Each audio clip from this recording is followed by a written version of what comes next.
Te louvamos, ó Jesus, mais uma vez, pelo privilégio de estarmos diante da Tua Palavra, nela meditar e nela aprender. Aplique, ó Deus, as verdades aqui reveladas em nós. Assim oramos, em nome de Jesus. Amém. Irmãos, é muito interessante quando você estuda a Palavra de Deus e você descobre Deus estabelecendo para o seu povo marcas. Essas marcas, elas foram estabelecidas de muitas maneiras. Deus estabeleceu marca no próprio corpo, com a circuncisão. Deus estabeleceu marcas em dias especiais. Em cada 6, reserve um para você lembrar quem você é, o Deus que você serve. Santificar ao Senhor esse dia. E a partir dessa santificação podemos espraiar para os demais o que deveria ser. Eu particularmente digo que deveríamos ter sempre domingos, sempre Dominus Day, sempre dias do Senhor, todas as semanas, e não um do Senhor e o resto meu. Mas que todos fossem do Senhor, vivêssemos assim, como já falamos anteriormente, não fazendo uma dicotomia entre sagrado e secular. E o que eu quero conversar com vocês nesse dia reservado para lembrarmos das muitas e preciosas bênçãos que o Senhor tem derramado sobre nós, não é o reeditar de uma festa que o povo judeu celebrava com o nome de primícias. E nós vivemos um momento bastante diferente. O povo judeu era agropecuário, né? Trabalhava muito com chão, com terra, com boi, com cabra, ovelha, e muito pouco na perspectiva comercial. E Deus estabeleceu um marco para eles. É interessante notar que isso está no texto que vamos analisar hoje. Vou fazer uma exposição do capítulo inteiro, embora não nos dê tempo para dissecar todas as partes do capítulo 26 de Deuteronômio. O povo estava para entrar na terra de Canaã agora pela segunda vez. A primeira foi aquela quando o povo entrou com os espias, alguns de cada líder de cada tribo, e ao olharem, a terra é boa, mana leite e mel, maravilha, olha os frutos aqui, mas... E esse mais foi o problema. Tem povo grande, não vai dar certo, não vamos conseguir. 40 anos se passaram, uma geração do deserto morreu, e apenas Josué e Caleb e as pessoas de 20 anos para baixo estavam agora na frente novamente da mesma terra que poderiam ter desfrutado 40 anos antes. E Moisés, naquele momento, naquela circunstância e situação, ele escreve o seu último livro, o livro de Deuteronômio, ou também Segundas Leis, ou Leis Repetidas. E na verdade é um relembrar. Mas no capítulo 26, Moisés tem de Deus uma orientação diferente para o povo. Eles não haviam entrado na terra ainda, não haviam plantado nada, não haviam colhido nada, não estavam ainda nem aptos, porque nem pisando com os seus pés a terra que Deus haveria de dar, havia acontecido. Mas Moisés faz uma advertência. E quando vocês entrarem nessa terra, e vocês plantarem, e vocês colherem, vocês vão pegar os primeiros frutos e os melhores desses frutos. Não era quantidade, era um símbolo. Peguem os primeiros.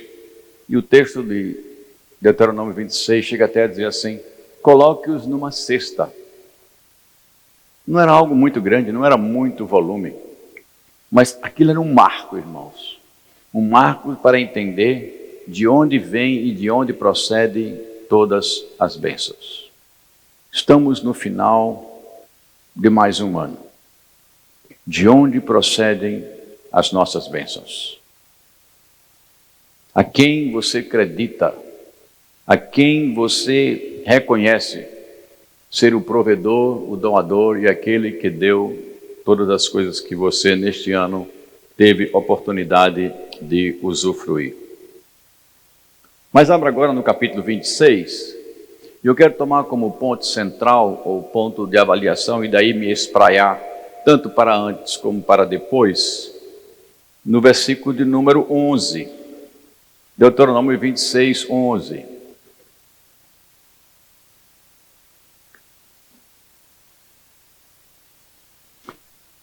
Veja, tenha em mente que o povo ainda não havia herdado a terra. Ele estava para fazer isso. E Moisés diz: fique alegre por causa de todas as coisas boas que o Senhor deu a você e a sua família. E faça uma festa com os levitas e com todos os estrangeiros que moram onde você vive. Irmãos, é interessante nós notarmos isso que nós chamamos de certeza profética, quando aquele que está dando a mensagem de Deus, mesmo sendo um acontecimento futuro, ele coloca a sua mensagem no verbo no passado. Moisés coloca como algo que já é certo, definitivo e seguro, porque o povo não estava vivendo nada disso. Mas ele diz: dê uma festa. Como uma festa se eu não tenho nada ainda? Como uma festa se nós não plantamos nada ainda?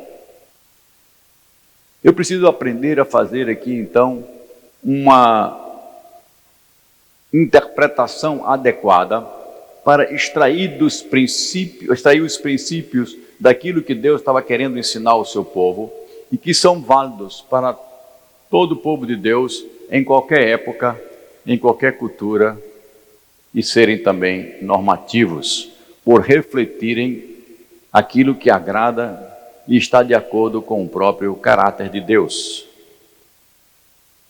E eu percebi, irmãos, lendo o texto, que a primeira coisa que vamos destacar nisso aqui é que primícias e ofertas devem sempre ser encarados como adoração a Deus. A gente hoje vive um momento muito diferente. Muito diferente. Nosso momento é mercantilista, nosso momento é empreendedor. E essa semana aconteceu uma coisa muito interessante com o meu netinho e que me mostra como nós vivemos um momento diferente. Ele começou a comer um pão que a sua mãe fez e ele achou o preparo da mãe muito delicioso. E disse: mamãe, esse pão é muito gostoso, vamos abrir um restaurante. Irmãos, eu jamais diria isso como pequeno. Esse senso de empreendedorismo numa criança de 5 anos não bate com aquela ideia da qual fomos criados. E mais um pouco ele fez alguma coisa que não devia em casa e a mãe botou ele de castigo. Sabe o que ele disse para a mãe? Não vou mais abrir o restaurante com a senhora está demitida.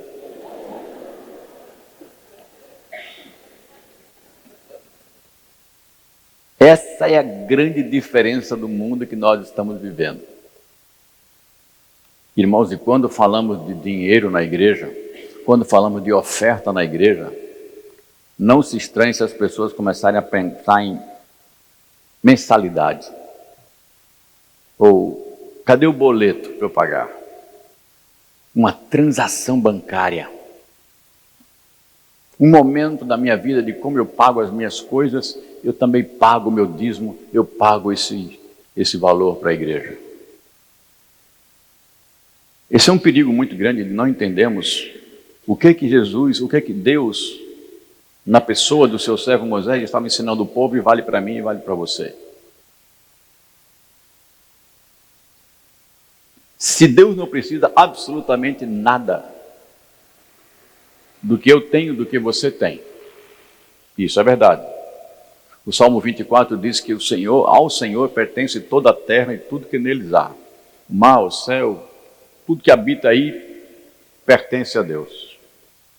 Davi disse isso muito claro em 1 Crônicas, quando ele estava preparando a oferta para dar ao Senhor, ele disse: Deus, é do que é teu que nós damos. Nós não temos nada. Então, portanto, irmãos, apague essa ideia da oferta como algo que você está provendo para dar. Mas se você começar a entender que é um meio pelo qual você adora a Deus, e Salomão, educado pelo seu pai, fez isso e não deixou de recomendar para nós em Provérbios capítulo 3, para adorarmos e servirmos a Deus com os bens que Ele coloca nas nossas mãos. Nós começamos a entender que fomos de alguma forma afetados e talvez até alguns danificados na concepção de dar uma oferta ao Senhor, de entregar o dízimo ao Senhor e ser agradecido a Deus ofertando monetariamente. Eu não fecho os meus olhos para essa loucura monetarista de algumas igrejas, cujo objetivo é ganhar dinheiro. E eu estava ouvindo um cordel de um grupo chamado Sal da Terra, um grupo evangélico da 4ª Igreja Presbiteriana lá de Garanhuns. E no cordel contava a história verdadeira de um homem. E quando ele se aproximou de um amigo que era crente, ele disse: crente não presta e pastor é tudo ladrão.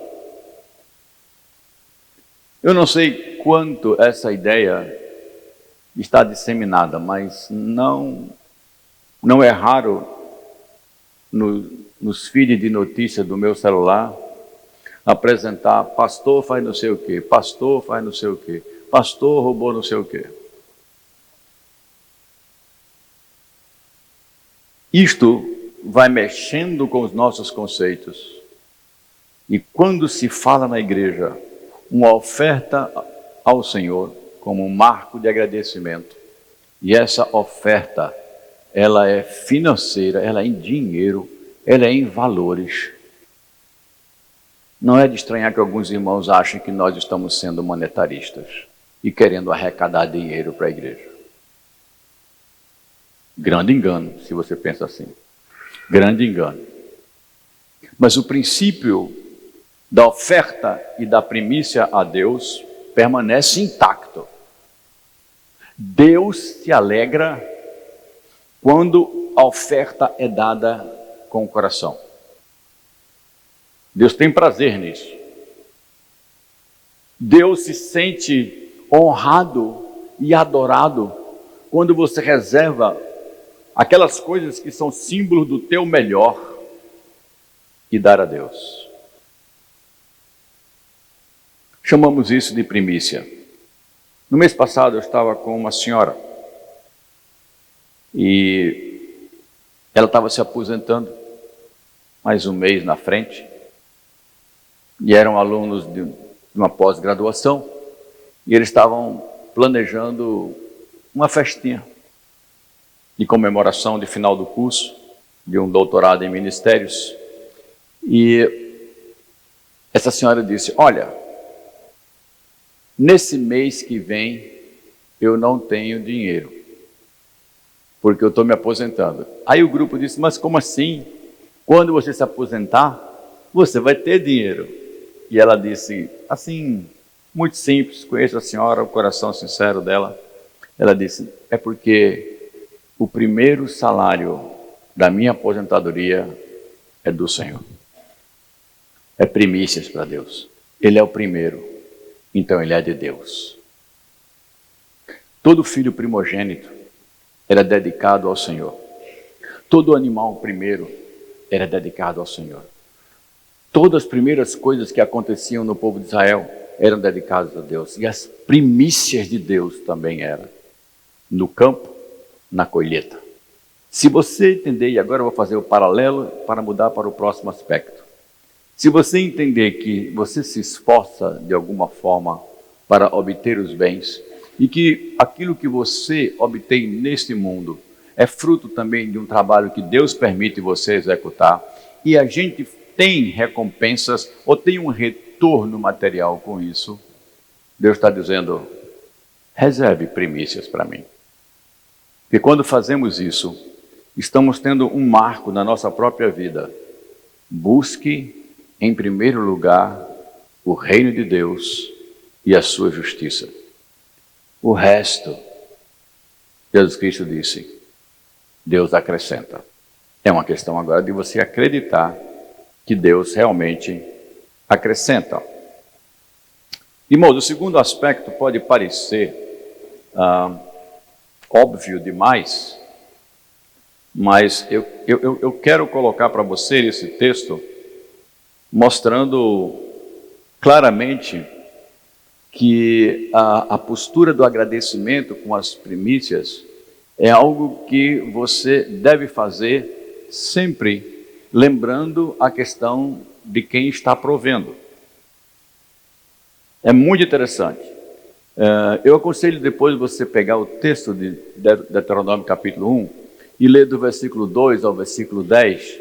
E é muito interessante, porque ele começa a dar orientações, ou Moisés deu orientações de como o povo devia proceder depois. Você vai fazer assim, você separa aqui, vai botar dentro de um cesto, vai para o sacerdote. Quando tiver no sacerdote, diga assim para ele, reserve.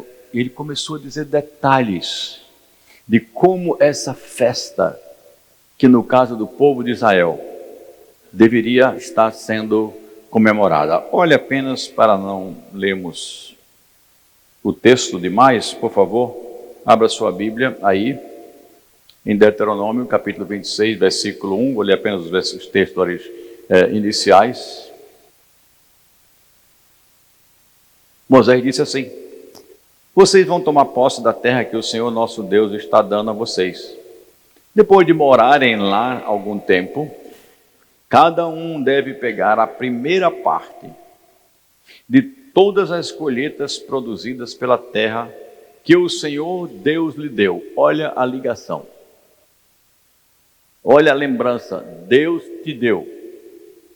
Vocês devem colocar isso num cesto, levar para o lugar que Deus tiver escolhido para nele ser adorado. Vá falar com o sacerdote que estiver servindo naquele dia e diga, declaro hoje que estou morando na terra que o Senhor nosso Deus prometeu aos nossos antepassados. Aí o sacerdote pegará o cesto, colocará na frente do altar nosso Deus. Então, na presença do Senhor, ele fará essa declaração.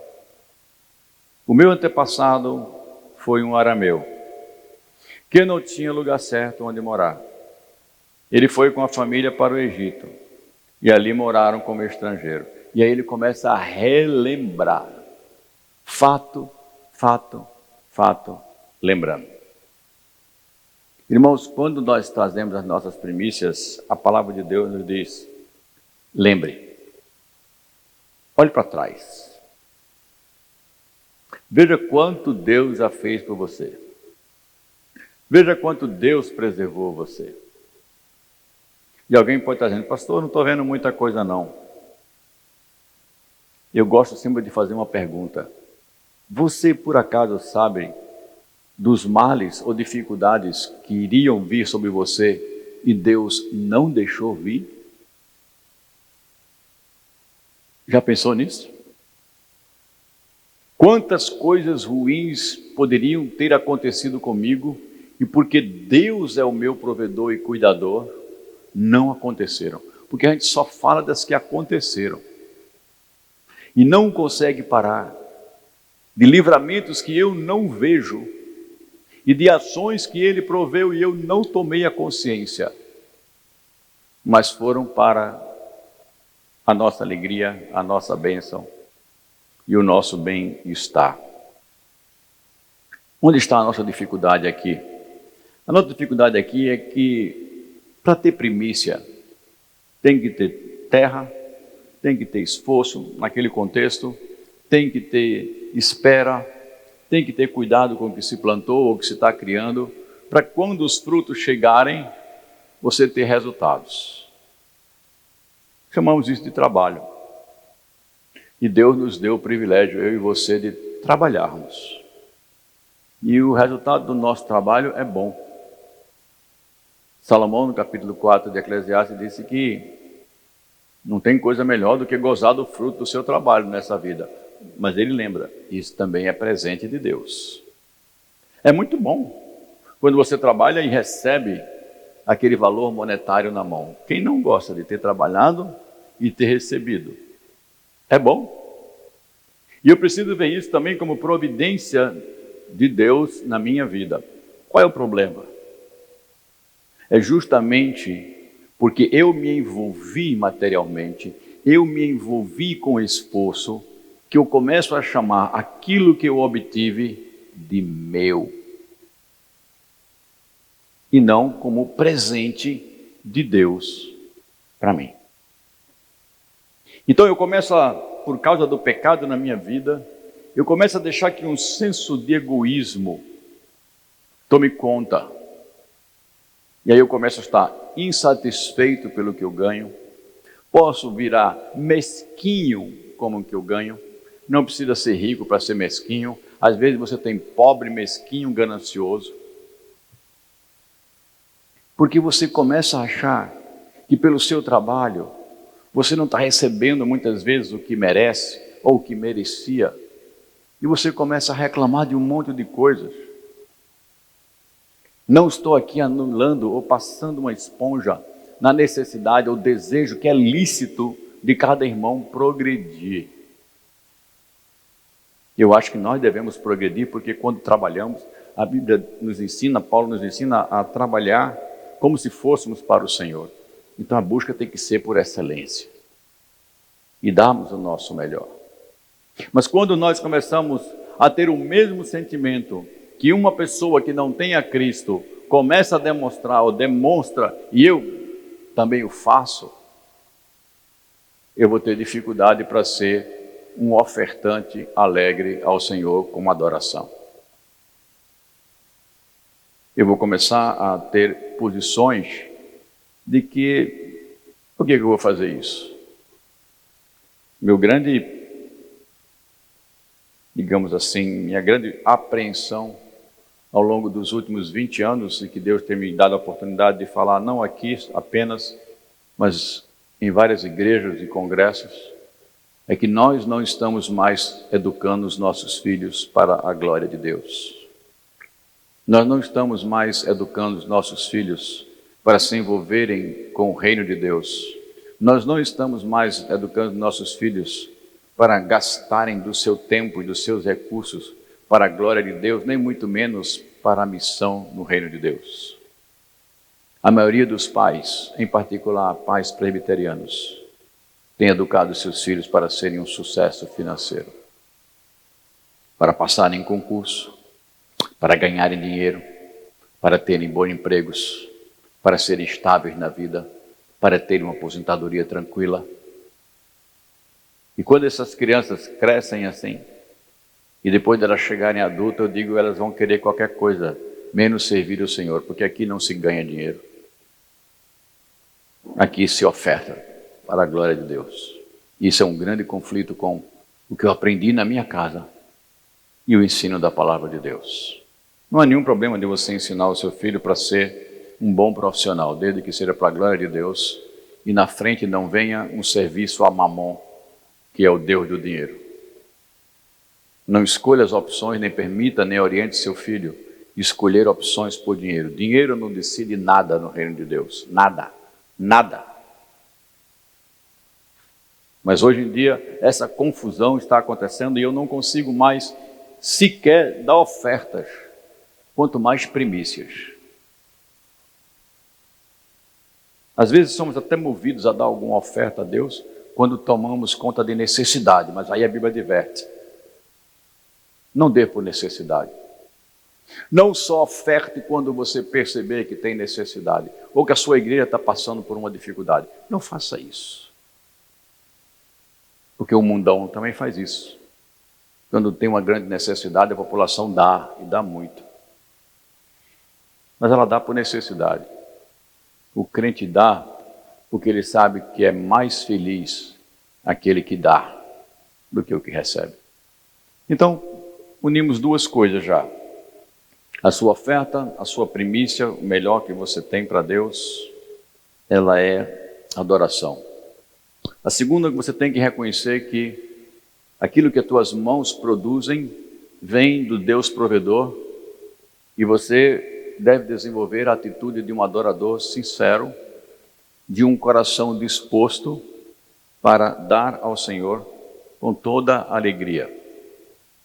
A terceira e a última coisa, irmãos, talvez trafegue até na contramão do que alguns pensam, porque eu vejo muita crítica a uma postura errada de que o crente vai à igreja em busca de prosperidade.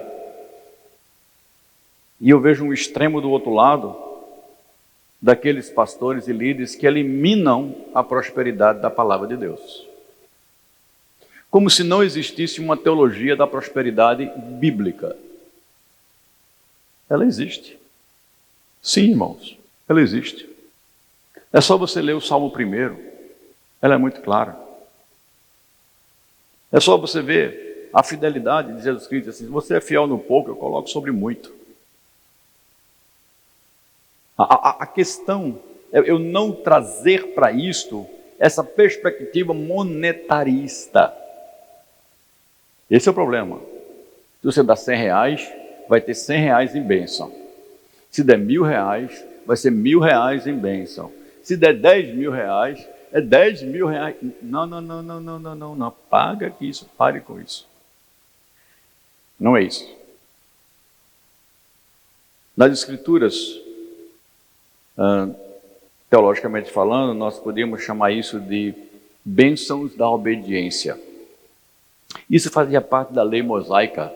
Tem um capítulo inteiro, o capítulo 26 do livro de Levítico, onde Deus diz: se você me obedecer e guardar os meus estatutos e for zeloso em praticar tudo o que eu tenho dito, eu vou dar isso, eu vou fazer sua terra prosperar, eu vou fazer você poder colher muito. Quando você tiver ainda para plantar, o teu depósito não vai colher, o teu depósito não vai caber, você vai ter que construir mais. Quando você estiver preparando para plantar uma terra, ainda tem outro lugar dando, diz assim: eu vou dar tudo isso para você.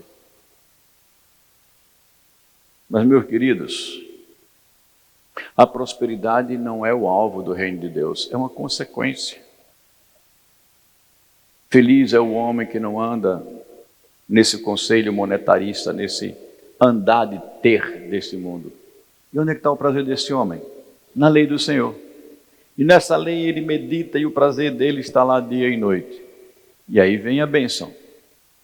Porque você é fiel a mim, porque você me obedece, isso vem do teu coração.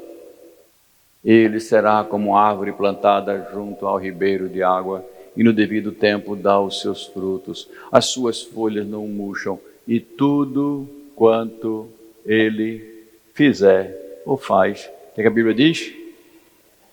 Isso, prosperará. Olha a prosperidade. Mas eu não faço pela prosperidade, eu faço pelo meu louvor, adoração e prazer de adorar a Deus. Se você vier trazer a sua oferta nesta noite de ação de graças ao Senhor, com peso, com o coração apertado, traga não, irmão. Não traga não, irmão, não faça isso não.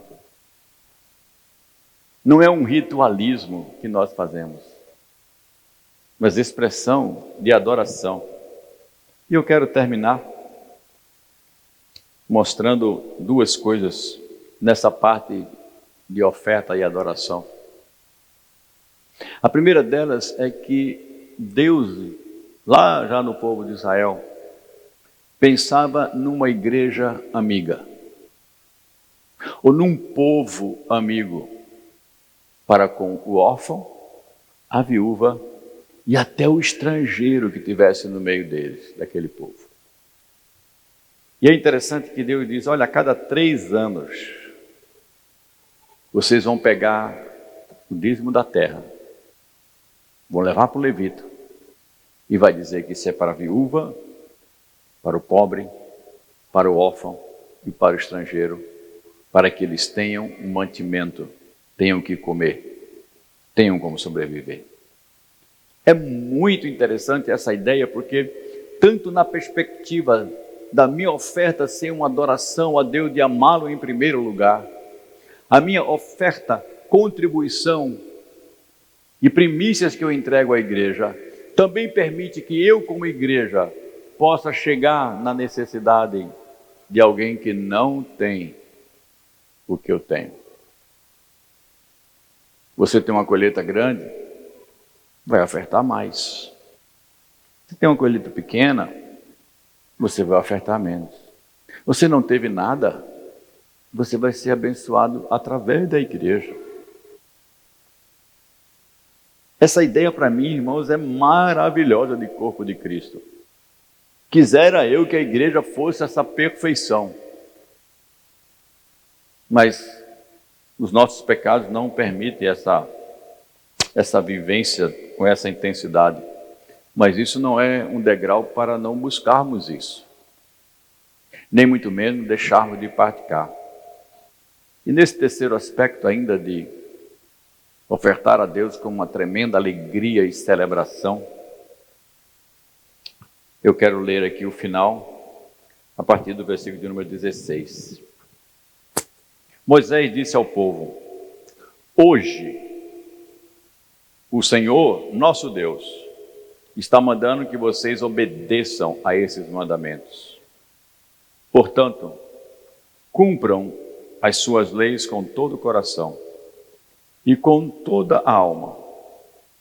Hoje, vocês afirmaram que o Senhor, o seu Deus, que o Senhor é o seu Deus, e prometeram andar sempre nos caminhos dele, obedecendo às suas leis e aos seus mandamentos, e fazendo o que tudo ele mandar. E hoje, o Senhor Deus declara, conforme prometeu, vocês são o povo que é somente dele.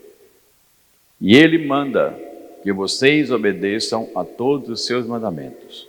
Assim, pela obediência voluntária, alegre, e lembrando de dar a Deus o melhor e o primeiro, ele vai abençoá-los, dando-lhes mais fama, glória e honra do que qualquer outro povo que ele criou. E conforme ele disse, vocês serão meu povo escolhido, o povo que é somente dele. Irmãos, é esse Deus, o único Deus, o Deus eterno, o Criador de todas as coisas, o Senhor do universo, que morreu na cruz, ressuscitou dos mortos, perdoou os nossos pecados, derramou o seu Espírito sobre a nossa vida, tem cuidado de nós, é o Emanuel presente em tudo que fazemos. É a este único e verdadeiro Deus que nós adoramos em espírito e em verdade.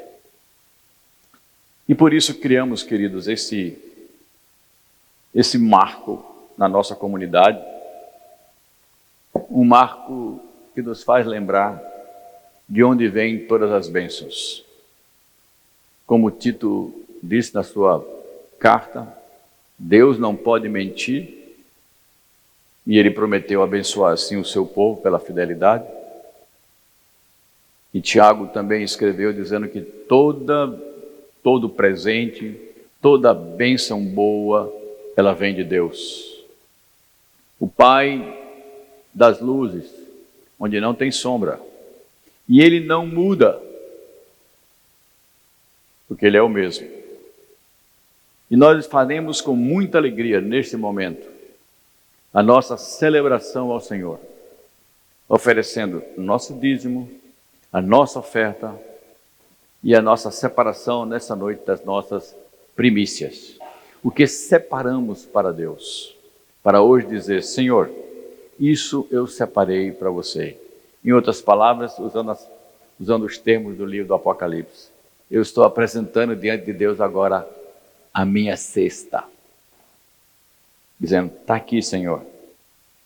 É um reconhecimento de tudo que Tu és na minha vida, minha adoração, minha celebração pela Tua providência e a minha grande alegria em poder ofertar e ser um ofertante.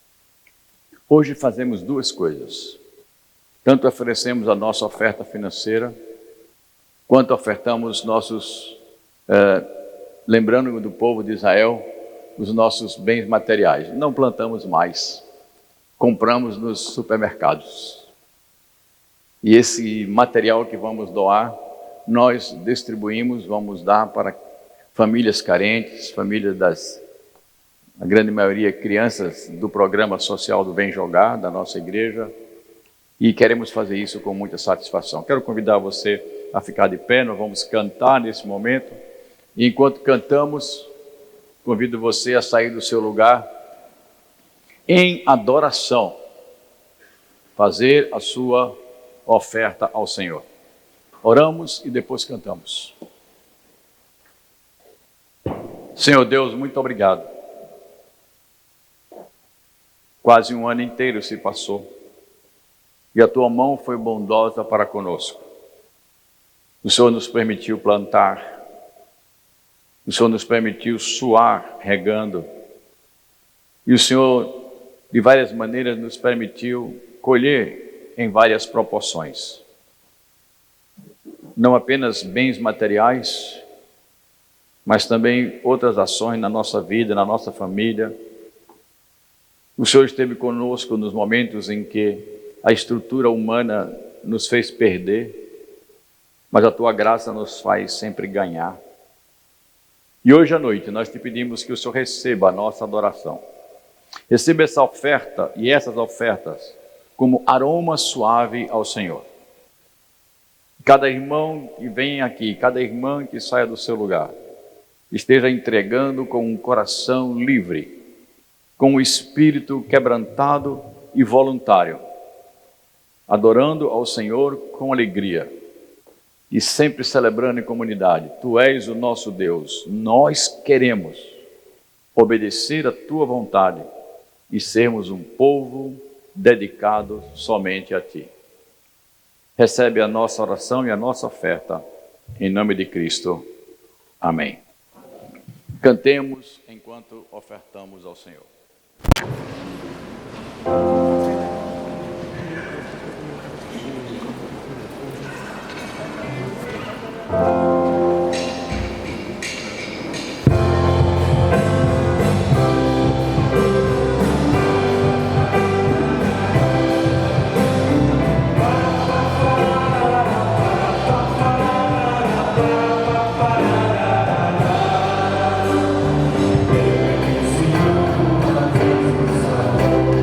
So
que o Senhor nos faça seres que reflitam a sua glória no mundo, sua bondade, sua misericórdia e a sua salvação estejam sempre presentes na nossa boca.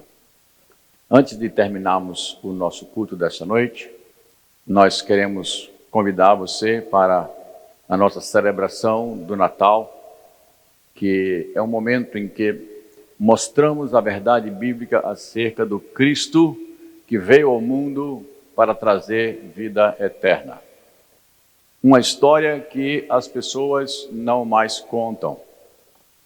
Uma história que está sendo mudada por bonecos, por Papai Noel, agora Mamãe Noel, e como eu falei domingo passado, até um espírito do Natal, que vem e toma conta de enfeites, de renas, de trenós.